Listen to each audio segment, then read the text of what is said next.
पंढरपूर ते ओझेवाडी रस्त्यालगत रांजणी शिरगावमध्ये गायकवाड यांनी 1993 मध्ये 10 एकर जिरायती जमीन विकत घेतली। त्यानंतर सतत कमी अधिक प्रमाणात दुष्काळी परिस्थिती निर्माण झाल्यानं काही वर्ष शेती पडीक ठेवावी लागली। आजही विहीर आणि बोरला पाणी लागत नाही। अगदी मोजक्या पाण्यामध्ये दत्तात्रय गायकवाड यांनी आवळा बाग फुलवली आहे। 2003 मध्ये दुष्काळ परिस्थिती निर्माण झाली होती, त्यावेळी भीमा नदी सुद्धा आटली होती। अशा वेळी जिरायती जमिनीमध्ये आणि दुष्काळातील पाणी टंचाईत हमखास आवळा पीक घेता येईल अशी खात्री पटल्यानंतर एका वेळी 5 एकर क्षेत्रावर आवळ्याची लागवड केली।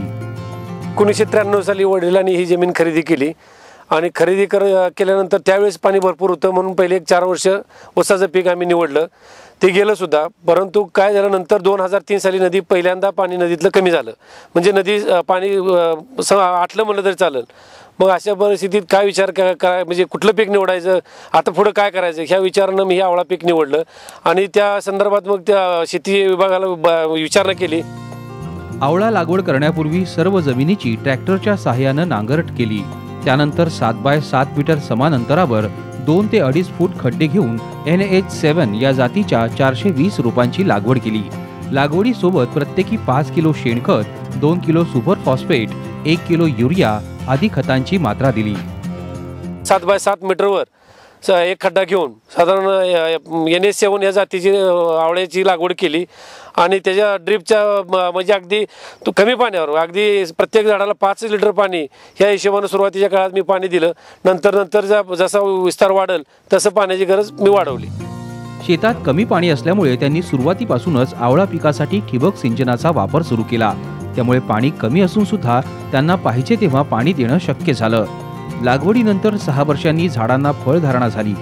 पीक नियोजनाचा अनुभव कमी असताना सुद्धा त्यांना पहिल्या वर्षी 5 एकर क्षेत्रामध्ये 48 टन आवळ्याचे उत्पादन मिळाले। त्यावेळी बेळगाव येथील बाजारपेठेत 10 रुपये प्रति किलो दर मिळाला। आता 2003 नंतर म्हणजे आज 2013 आहे, 10 वर्ष झाली या बागेला। आता प्रत्येक झाडाला साधारण 1-2 क्विंटल माल लागतोय। मग माल विकायचा कुठं, स्थानिक मार्केट जर उपलब्ध नाही, पंढरपूरच्या मार्केटला साधारण 50 किलो जरी माल पाठवला तरी विकत नाही।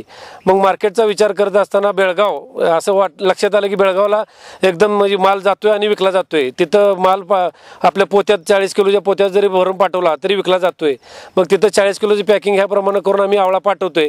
साधारण 2 रुपये किलो वाहतूक आणि तिथली 10% आडत असा 4 रुपये खर्च हाच येतो आणि गड्याचा एक साधारण 1 किलोला 1 रुपया खर्च असा 5 रुपये खर्च येतो। 20 रुपये किलो जरी ॲव्हरेज पकडलं, येणारा खर्च तरी 1 किलोला 5 रुपये ह्या अशा हिशोबाने केलं तरी ही नफ्याची शेती आहे, तोटा ह्यात कधीच होणार नाही एवढं मी नक्की तुम्हाला सांगतो।